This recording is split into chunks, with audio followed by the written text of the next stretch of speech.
दोस्तों, ब्रह्मांड अपने भीतर ना जाने कितने रहस्यों को छुपाए हुए है, जिन्हें आज तक विज्ञान भी ठीक ढंग से समझ नहीं सका है। ऐसे में आज हम ब्रह्मांड के 5 सबसे बड़े रहस्यों को समझेंगे, जो आज भी हैं अनसुलझे। अंतरिक्ष सदा से हमारी जिज्ञासाओं का केंद्र रहा है। ग्रह, नक्षत्र और तारों के साथ हमारा रिश्ता काफी पुराना है। इस अनंत असीमित ब्रह्मांड में लाखों रहस्य छिपे हैं। ज्यों-ज्यों विज्ञान का दायरा बढ़ा है, त्यों-त्यों इस ब्रह्मांड के रहस्य उजागर हुए हैं।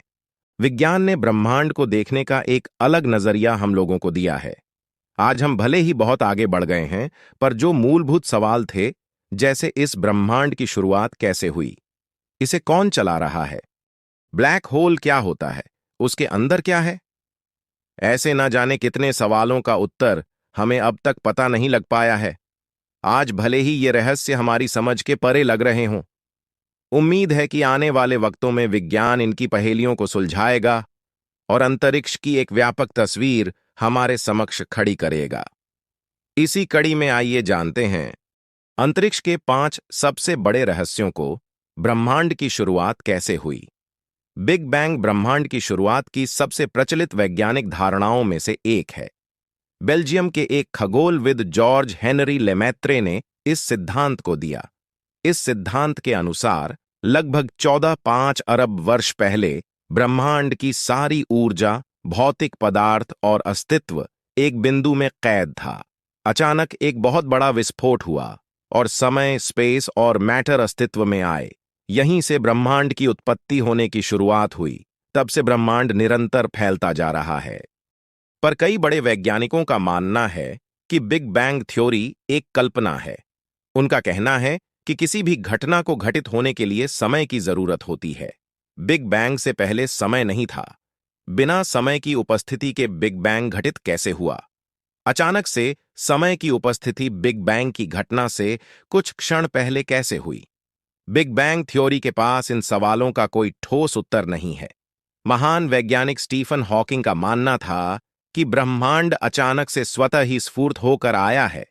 बिग बैंग हमारी अब तक के ज्ञात जानकारियों में सबसे सटीक सिद्धांत है। पर यह कितना सच है, इसका कोई प्रमाण हमारे पास अब तक नहीं है। इस सिद्धांत के भीतर कई बड़े अंतर्विरोध हैं। इस रूप में ब्रह्मांड का सृजन कैसे हुआ, ये आज भी एक रहस्य का विषय बना हुआ है। डार्क मैटर और डार्क एनर्जी का रहस्य। अंतरिक्ष का 75% हिस्सा डार्क मैटर और डार्क एनर्जी से मिलकर बना है। बाकी का 5% हिस्सा भौतिक पदार्थों से। इनमें ग्रह, नक्षत्र, तारे वे सभी आते हैं, जिन्हें हम देख सकते हैं। वैज्ञानिकों का मत है कि डार्क मैटर और डार्क एनर्जी ही वह कड़ीडीड ही है, जिसने इस पूरे ब्रह्मांड को एक सिलसिलेवार ढंग से बांध रखा है। डार्क मैटर ऐसे पदार्थों से मिलकर बने हैं जो लाइट को ऑब्जर्व, इमिट और रिफ्लेक्ट नहीं करते। इस कारण अब तक के साधनों के बल पर इसे देख पाना संभव नहीं है। वैज्ञानिक परिकल्पना कहती है कि डार्क मैटर और डार्क एनर्जी ही इस ब्रह्मांड का आधार हैं। इसी पदार्थ से पूरे ब्रह्मांड का अस्तित्व बना है। इन पदार्थों की कोई विकसित समझ हमारे पास अब तक नहीं है। इसको समझ पाने का कोई ठोस आधार भी हमें अब तक नहीं मिला है। पर इस बात से कोई इनकार नहीं कर सकता कि इन पदार्थ का अस्तित्व नहीं होता। इन पदार्थों के विषय में हमारे पास अधिक जानकारी नहीं है। केवल परिकल्पनाओं के सहारे ही वैज्ञानिक इसे समझने की कोशिश कर रहे हैं। ब्लैक होल ब्रह्मांड के सबसे सघन ऑब्जेक्ट में से एक हैं। इनका गुरुत्वाकर्षण खिंचाव इतना अधिक होता है कि इसमें से लाइट भी बचकर नहीं निकल पाती।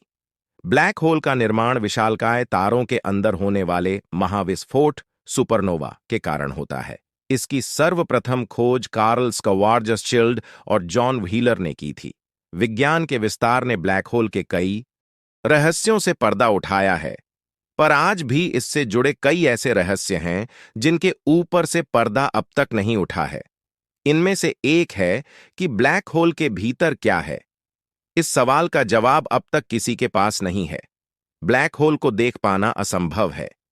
हमें यह भी नहीं पता कि ब्लैक होल के केंद्र में जब कोई ऑब्जेक्ट जाता है तो उसके साथ क्या होता है। कई वैज्ञानिकों की परिकल्पना कहती है कि ब्लैक होल में जाने के बाद ऑब्जेक्ट किसी दूसरे आयाम में चले जाते हैं। यह संसार द्वंद पर चलता है। इस संसार में हर एक प्रक्रिया का द्वंद है, जैसे स्त्री का पुरुष, जीवन का मृत्यु आदि। इसी रूप में वैज्ञानिकों का कहना है कि हमारे इस ब्रह्मांड का भी द्वंद होगा। उस ब्रह्मांड में हर चीज उल्टी होती होगी।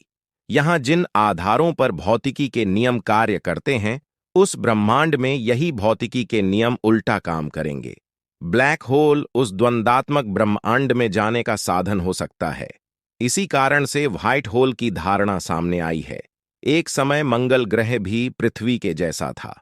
वहां पर भी बड़े बड़े समुद्र और जल धाराएं थीं। वैज्ञानिकों का मानना है कि करोड़ों साल पहले हुए गुरुत्वाकर्षण हलचल के चलते इसकी मैग्नेटिक फील्ड कमजोर हो गई। इस कारण सतह से सारा पानी भाप बनकर उड़ गया होगा, या फिर सतह के भीतर ही ठंडा होकर जम गया। कमजोर हुई मैग्नेटिक फील्ड के चलते सूर्य की हानिकारक किरणों का प्रभाव सीधे सतह पर पड़ने लगा। उस वक्त अगर कोई प्रजाति मंगल ग्रह पर रही होगी तो जल के अभाव और सूर्य की हानिकारक रेडिएशन से उसी वक्त खत्म हो गई होगी। नासा के ऑर्बिटर्स ने मंगल की सतह से जो जानकारी भेजी है, उससे यह साफ स्पष्ट होता है कि पानी मंगल के दोनों ध्रुवों में जमा है। यानी करोड़ों साल पहले मंगल पर पृथ्वी की तरह ही समुद्र और नदियां थीं। इस कड़ी ने एक नई बहस को जन्म दिया है कि हो न हो, आज से करोड़ों साल पहले मंगल पर भी पृथ्वी की तरह जीवन था। इसी जीवन की तलाश में नासा ने मंगल की सतह पर परसीवरेंस को उतारा। आखिर हमारा यह ब्रह्मांड कितना बड़ा है? अब तक के हमारे झात ब्रह्मांड में 150 बिलियन आकाश गंगाओं का हमें पता चला है। ये हमारी सीमा है ब्रह्मांड को जांचने की। ब्रह्मांड इससे भी कई गुना ज्यादा बड़ा है, या कहें अंतहीन है। ऑक्सफोर्ड यूनिवर्सिटी की एक रिसर्चर टीम ने अपने शोध में पाया कि अब तक के झात ब्रह्मांड में हमने जितनी आकाश गंगाओं को जाना है, उनकी संख्या 250 गुना और अधिक हो सकती है। यह संख्या इतनी बड़ी है कि आप इसे पूरा लिखकर ब्राउजर पर सर्च करेंगे तो आपका ब्राउजर क्रैश हो सकता है। इस अनंत विशाल ब्रह्मांड के विषय में अब तक हमने बस इतना ही जाना है। कई बड़े वैज्ञानिकों का कहना है कि यह जानकारी महज एक मटर के दाने के बराबर है। अंतरिक्ष इससे कहीं ज्यादा विशाल